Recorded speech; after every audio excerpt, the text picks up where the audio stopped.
সোমবার রাত 10টার সময় তার বাবা এবং তার মা তাদের বাসায় রুটি বানানোর যে বেলুনি আছে বেলুনি দিয়ে তার নাকের উপরে এবং কপালের নিচে এই মাঝখান বরাবর আঘাত করার ফলে ভিকটিম সে ওখানেই মৃত্যুবরণ করে। তারপরে তারা লাশটা কি করবে তারা দুজন মিলে পরিকল্পনা করে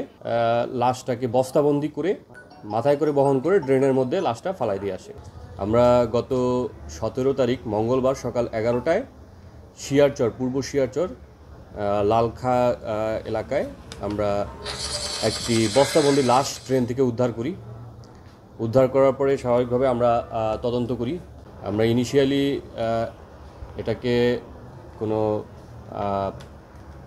পারস্পরিক দ্বন্দ্বের ভিত্তিতে হত্যাকাণ্ড হিসাবে আমরা এটা তদন্ত শুরু করার পরে আমরা ওই একই ঘটনার দিনই আমরা তার ভিকটিমের যে পিতা করুণা রয় সরকার উনি আমাদের ফতুল্লা থানায় বাদী হয়ে একটা মামলা করেন। তো তদন্তের প্রেক্ষিতে আমরা ভিডিও ফুটেজ এবং তার জনি সরকার যে ডিসিস্ট তার বন্ধুবান্ধব এদের সবাইকে জিজ্ঞাসাবাদ করতে করতে আমরা একটা সময় কিছু ভিডিও ফুটেজ পাই যেগুলো সন্দেহজনক, যেটা ওই যেখানে আমরা ভিকটিমকে পেয়েছি সেটার আশেপাশে এলাকার ভিডিও ফুটেজ থেকে আমরা দেখতে পাই যে একজন মধ্যবয়স্ক লোক, একটু ঝাপসা ভিডিও ফুটেজ, সেখানে মধ্যবয়স্ক লোক মাথায় করে একটা বস্তা নিয়ে যাচ্ছে, যে বস্তাটার সাথে রাতের বেলায় যে 2টার সময় যে ঘটনা, এই বস্তাটার সাথে আমাদের যে উদ্ধারকৃত লাশের বস্তা, এই বস্তার সব কিছু মিলে যায়। তো আমরা ভিডিও ফুটেজ আরও ভালো করে অ্যানালাইসিস করতে করতে একটা সময় আমাদের সন্দেহ হয় যে এই ঘটনায় যে লাশটা মাথায় করে ক্যারি করে ডাম্পিং করার জন্য নিয়ে গেছে সেটা তার বাবার সাথে, ভিকটিমের বাবার চেহারার সাথে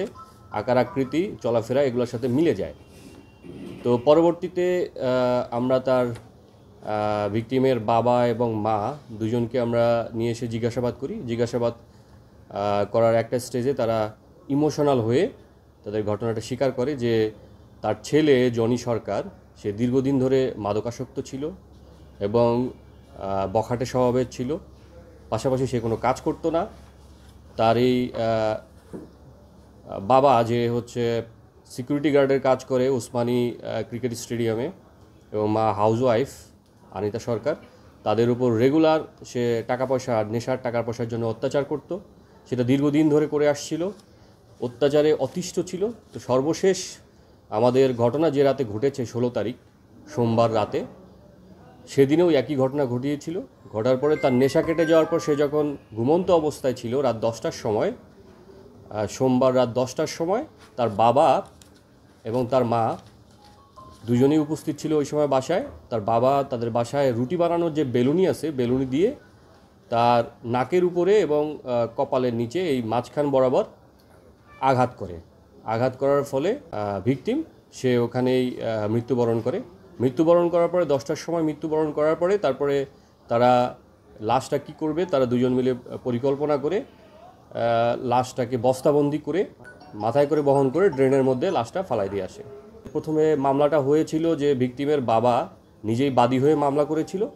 এখন সেই মামলাটার আসামি সেই হয়ে যাচ্ছে। এখন আমরা নতুন করে মামলা রুজু করে তাকে আসামি হিসাবে দেখিয়ে আমরা নতুন মামলা রুজু করে তাকে আমরা গ্রেপ্তার করে আমরা মামলার পরবর্তী তদন্ত কার্যক্রম কন্টিনিউ রাখবো।